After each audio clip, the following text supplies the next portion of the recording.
மண்புழுனா என்ன? கிருமி, பூச்சி, புழு, கிருமி எல்லாம் ஒன்று தான். ஏன் அதெல்லாம் விவசாயிகளோட நண்பன்னா அதுதான் அதுதான் முதல்ல இந்த விவசாயிகளுக்கான நெல் பயிரை கொண்டு வந்தது.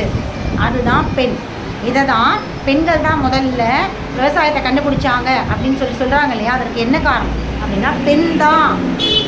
கிருமிகள் முதல் இந்த பிரபஞ்சத்தில் பிறந்த ஒரு உயிரினம் பெண் உயிரினம் தான். பெண்ணுன்னு நம்ம நினச்சிக்காதீங்க தான் பெண் இது இல்லை, இது பரிணாமம் வேறு, பெண் இனம் வேறு. இனம்னா அது அந்த கிருமிகள் அப்படிங்கிறது பெண் இனம். பரிணாமமாக தான் இந்த மாதிரியான ஒரு உருவம் வந்திருக்கு. எல்லாமே ஆடில் பெண்ணினம் இருக்குது, மாடில் பெண்ணினம் இருக்குது, எல்லாத்துலேயுமே பெண்ணினம் இருக்குது இல்லையா? அதை தான் சொல்லுங்கள். இப்போ முதல்ல விவசாயத்தை கண்டுபிடிச்சது ஒரு பெண்ணினம் தான். அது எது அப்படின்னு பார்த்தீங்கன்னா இந்த கிருமிகள் தான். யார் அதற்கானனா இயற்கை தான் அந்த பெண்ணினத்துக்கு வழி நடத்துச்சு. மண்ணை புரட்டி போடுறதும் செடியை வளைய வைக்கிறதும் அங்கே ஒரு விதமான கெமிக்கல் ரியாக்ஷன் நிகழ்த்தினது எல்லாமே அங்கே இருந்த பெண்ணினம் தான். இதை தான் அன்றைக்கி பெண்கள் தான் முதல்ல விவசாயத்தை கண்டுபிடிச்சாங்கன்னு சொல்லுவாங்க. அதனால தான் விவசாயிகளுடைய நண்பன் மண்புழு. இதுதான் இயற்கை வேளாண்மை. மனிதர்கள் யாருமே இல்லாத இயற்கை தானே விளைய வச்சு கொடுத்தது. அந்த பயிர்களுக்கு எப்போ மழை தேவை தெரிஞ்சு மழை பெய்ந்தது, அப்போ அதுக்கு எப்போ வெயில் தேவை அதை கேட்டு ஏன்னா இயற்கை வேளாண்மை அப்படிங்கும்போது இயற்கை முழு பொறுப்பையும் எடுத்துக்குது இல்லையா? அப்போ அதுக்கு சாப்பிட கொடுக்கணும், அதோடைய தேவைகள் என்னன்றது இயற்கை நல்லாவே தெரிஞ்சு வச்சுருக்கும். ஸோ அது மிகச்சரியாக அதுக்கு தேவையானதை கொடுக்கும். இதுதான் இயற்கை வேளாண்மை. இதை தான் நம்மாழ்வார் ஐயா இயற்கை வேளாண்மை அப்படின்னு சொல்கிறாங்க. நம்ம உரம் போடுறது, இயற்கை உரம் போடுறது இல்லை இயற்கை வேளாண்மை. இயற்கை தானே தன் கையில் எடுத்து விளைய வைக்கிறதுக்கு பெயர் தான் இயற்கை வேளாண்மை. இதுதான் குழந்தைகள் விஷயத்தில். குழந்தைகள் தானே வளரணும். கருவறைக்குள்ளே அந்த குழந்தையை யார் வளர்த்தா? எந்த தாய் தடவி கொடுத்து வளர்த்தது? யார் அந்த குழந்தைக்கு பராமரித்தா? யாருமே பராமரிக்கலையே. இன்றைக்கு ஆங்கில மருத்துவம் கையில் எடுத்துக்கிட்டு நாங்கள் தான் அந்த குழந்தைய பெருசாக வளர வைக்கிறோம், நாங்கள் தான் இரும்பு சத்து மாத்திரை கொடுக்குறோம், நாங்கள் தான் அதை செய்கிறோம் இதை செய்கிறோம் பெருசாக பேசிகிட்டு இருக்காங்களே. கிடையாது. தானாக தான் அந்த குழந்தைகள் தானாக அங்கே இருக்கிற பிரபஞ்ச சூழல், பஞ்சபூதங்கள், இதுதான் அந்த குழந்தைய வளர்ச்சி அடைய வைக்குது. அதற்கு தேவையான அத்தனையையும் யார் கொடுக்குறான்னா அந்த கருவறை சூழல். கருவறை சூழல்னா எது? இயற்கை சூழல், பஞ்சபூதங்களுடைய ஆக்கிரமிப்பு. அங்கே பங்குற பஞ்சபூதங்கள் தான் அங்கே இருக்கிறாங்க முழுக்க. அங்கே பஞ்சபூதங்கள் கருவாகவும் அங்கேயும் கிருமிகள் உருவாகவும் அந்த குழந்தையோட வளர்ச்சிக்கு அங்கே உறுதுணையாக இருக்குது. இதுதான் கருவறையில் புழுப்பூச்சி இல்லையா அப்படின்னு சொல்லி கேட்பாங்க இல்லையா? கருத்தரிக்காத ஒரு தாய்மார்களை பார்த்து கேட்பாங்கல்ல, இன்னும் இந்த வயிற்றில் பாரு புழுப்பூச்சி கூட தங்கலை இப்படின்னு சொல்லுவாங்க. இதுக்கு காரணம் என்னென்னா பஞ்சபூதங்களுடைய செயல் வீரர்களான கிருமிகள், செயல் வீராங்கனைகளான கிருமிகள்.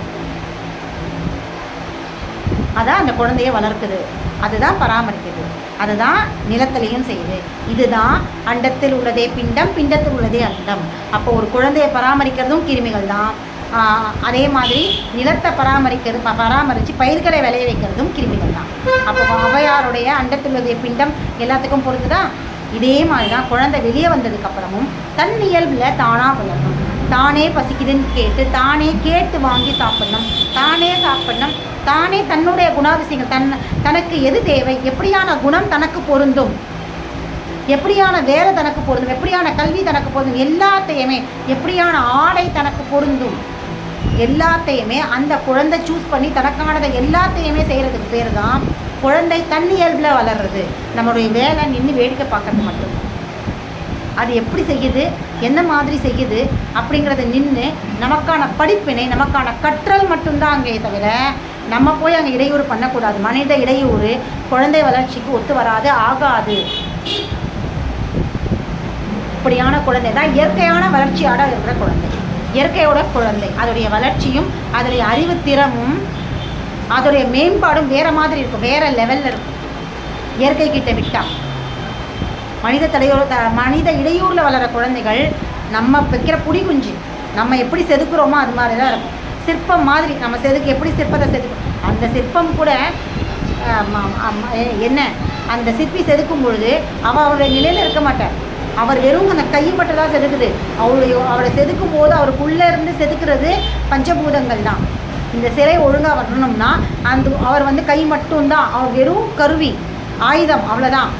அவருக்குள்ளே இருந்து செயல்படுறது அவருடைய கலை அப்படிங்கிற பஞ்சபூதங்கள் அவருக்குள்ளே வாழ்ந்துக்கிட்டு இருக்க. இதுதான் தான் தெய்வ சிற்பங்கள்லாம் வந்து அந்த காலத்தில் செய்யும் பொழுது நிறைய விரதங்கள்லாம் இருந்து மனசை ஒருநிலைப்படுத்தி மிகச்சரியாக அந்த சிற்பங்களை வந்து செய்வாங்க. மிக பயபக்தியோட, இன்வால்மெண்ட்டோட. செய்யும் தொழிலே தெய்வம்னா அதுதான். அந்த அளவுக்கு இன்வால்மெண்ட்டோடு அந்த சிலைகளை வந்து தெய்வங்களோட சிலைகளை செய்வாங்க. ஏன்னா அவங்களுக்குள்ளே இருக்கிறது எந்த தெய்வம், ஏன்னா தெய்வம்ன்றது யார்? மூதாதையர்கள் தான். அந்த மூதாதையர்கள் அவங்களே அந்த சிற்பிக்குள்ளே தங்கிடுவாங்க. அந்த வரைக்கும் அவர் பேசவே மாட்டார். நிறையா சிற்பிகள் அந்த 40 நாள் 50 நாள் எடுத்துக்கிறாங்களே, அந்த டைமில் மனித வெளியில் புறத்தில் இருக்கிறவங்க யார் கூட பேச மாட்டாங்க, வேறு யாருமே சுற்றி இருக்க மாட்டாங்க, தனியாக இருப்பாங்க. சாப்பாட்டெலாம் விரதம் இருந்து ஒரு வேளை சாப்பிட்றதோ இல்லை பழங்கள் சாப்பிட்றதோ மாடி. ஆனால் அத்தனை நாட்களும் விரதம் இருந்து ஒரு முழு மூச்சாக அதை ரொம்ப ஸ்ட்ரிக்டாக இருந்து அதை செய்வாங்க. ஒரு இயற்கையான சூழலில் இருந்து அதை செய்து முடிப்பாங்க. அந்த அளவுக்கு பக்தியோடு செய்வாங்க. ஏன்னா அவங்களுக்குள்ளே இருந்து மூதாதையர்கள் அவங்க செயல்படுத்துவாங்க. இதுதான் ஒவ்வொரு விஷயத்துலேயுமே. இப்போ மனித இடையூறு அப்படிங்கிறது தவறான ஒரு விஷயம். குழந்தை வளர்ப்பில் பொறுத்த வரைக்கும் மனித இடையூறு அப்படிங்கிறது மிக மிக மிக மிக மொத்தத்தில் தவறு. அதனால தான் இன்றைக்கி குழந்தைங்க எல்லாமே அப்படியே மந்த மாதிரி இருக்குது. எங்கேயாவது ஒரு தவறு நடந்தால் கூட கேட்குறதில்ல. நான் உண்டு, என் வேலை உண்டு, எனக்கு என் வேலை முக்கியம். நான் நல்லா இருக்கேனா, வேலைக்கு போனால் நிறைய லட்சமாக சம்பாதிக்கணும், வீட்டில் வந்து கொடுக்குறேன், காரில் இருக்கேனா, ஏசியில் இருக்கேனா, பங்களாவில் இருக்கேனா, வகை வகையாக சாப்பிட்றேனா, ஹாஸ்பிட்டல் போடனா, மாத்திரையை சாப்பிட்றேனா, முழுங்குறதை இப்படி தான் வாழ்ந்துட்டு இருக்காங்க. ஒரு இயந்திரத்தனமான வாழ்க்கையை வாழ்ந்துட்டுருக்காங்க. இந்த குழந்தைகள் எதுக்கு பயன்படும்? எதற்குமே இல்லை. அப்போது இதை தான் நம்ம நேற்று வரைக்கும் பார்த்தோம். கருவறை சூழல்னால் என்ன, வியூகங்கள்லாம் என்ன, எப்படி அந்த குழந்தை வந்து வளர்ச்சி அடைந்து வழிகண்டடைந்து வெளியே வருது. அதனால் தான் இத்தனை முயற்சிகளுக்கு அப்புறம் அதை சாதித்து ரொம்ப சிரமப்பட்டு அதை முண்டி அடித்து வெளியே வருது பார்த்திங்களா, சாதிச்சுட்டு அது ஒரு பெரிய ஒன்று அழுதுரும். ஏன்னா அத்தனை எஃபர்ட் அது போட்டிருக்கு. அது சந்தோஷத்தில் வர அழுக, வழியில் வர அழுகல்ல. அந்த குழந்தை பீரிட்டு அழுறது, நான் சாதிச்சிட்டேன் அப்படின்ற சந்தோஷத்தில் அது வந்து பீரிட்டு அழுகுது. ஏன்னா அதோடைய முயற்சி. இதை தான் தெய்வத்தால் ஆகாதெனினும் முயற்சி தன் மெய் வருத்த கூலி தரும். அந்த குழந்தை தன்னுடைய மெய்யை வருத்தி வெளியேறது தான் திருவள்ளுவர் சொல்லியிருக்கார். இந்த இடத்துல இதுதான் பொருந்தும். தெய்வத்தால் ஆகாதெனினும், யார் எந்த தெய்வமும் எந்த தெய்வத்தினால கூட ஆகாதெனினும் செய்ய முடியாத ஒரு விஷயத்தை முயற்சி தன் மெய் வருத்த கூலி தரும். அந்த மெய்யை யார்? அந்த மெய், அந்த கருக்குழந்தையோட மெய் அது வருத்துது. அந்த 10 மாதங்களும் அது தன்னை வருத்திக்குது. தாய் வருத்தலை, குழந்தை தான் வருத்துது. தன்னை வருத்திக்கிட்டு முயற்சி செஞ்சு வெளியேறுது. அந்த பாதையை கண்டுபிடிக்குது. அந்த பாதையை கண்டுபிடிச்சி அதை வெளியேறுது. இதுதான் தெய்வத்தால் ஆகாதெனினும். தெய்வத்தான் யார்? அங்கே வந்து அம்மாவோ யாருமே அந்த கிடையாது. தெய்வத்தால் ஆகாதெனினும் முயற்சி தன் குழந்தையோட முயற்சி மட்டும்தான். எங்கே மெய் அப்படின்ற இடம் தான் அந்த குழந்தை. மெய் வருத்த தன் மெய்யை வருத்திக்கிட்டு வெளியே வர்றது யார்? அந்த குழந்தை தான், வேறு யாருமே கிடையாது. அது தாயாக வணங்குற, தெய்வமாக வணங்குற தாய் கூட கிடையாது. அந்த தாய் கூட அப்படிலாம் தாய் பராமரிக்கிறாங்க, தாய் வந்து அந்த குழந்தை அப்படிலாம் போட்டுறாங்க அப்படிலாம் சொல்கிறோம் இல்லையா, அது கூட கிடையாது. குழந்தையுடைய சிங்கிள் முயற்சி. அப்போ இதுதான் பிரபஞ்சம். அப்போது தாய் வந்து ஒரு குழந்தைய வளர்க்குறது பராமரிக்கிறது கிடையாது. அந்த குழந்தை தன்னியல்ல தானே வளர்றது தான் கூலி தரும். அப்போ தான் கூலி கிடைக்கும். எப்படி அந்த கருக்குழந்தைக்கு கூலியாக வெளியேற வழி கிடச்சதோ அதே மாதிரி புற சூழலில் இது வந்து அண்டம் பிண்டமாக இருக்கிற இடத்துல வளர குழந்தை அங்கே அதுக்கு வாழ்க்கையில் மேன்மை அடைகிறது தான் அதுக்கான கூலி. அங்கேயும் தாய் அப்படிங்கிற தெய்வம் கிடையாது. குழந்தையுடைய முயற்சி அப்படின்னா என்ன அர்த்தம்? இந்த பிரபஞ்சத்தில் யாருடைய அதாவது கூடவே இருக்கிற தாயுடைய முயற்சியும் கிடையாது. எத்தனையோ பேரை வணங்குறோம் இல்லையா, தெய்வமாக இவங்க அவங்கெல்லாம் அவங்க எல்லாரும் வழி நடத்தல் தானே தவிர அவங்க கூட இந்த குழந்தைய தூக்கிலாம் விட மாட்டாங்க, வழி தான் நடத்துவாங்க. அவங்களுடைய செயல்கள் வழியாக நம்ம படிப்பினையை தான் கற்றுக்குறோம். அவங்க இப்படி வாழணுன்ற குறிப்பு மட்டும்தான் தருவாங்க. முயற்சி யாருடையது? குழந்தையுடையது. தன் மெய்யை வருத்தி செய்யும்பொழுது அதற்கான கூலி கிடைக்கும்ன்ற வாழ்க்கை தத்துவமும் உடல் அறிவியல் தத்துவம் எப்படி கருச்சுழல்ல அந்த குழந்தை என்ன செய்யுது, அந்த கருக்குழந்தை என்ன செய்யுதுங்கிறது தான் தெய்வத்தால் ஆகாதெனினும் முயற்சி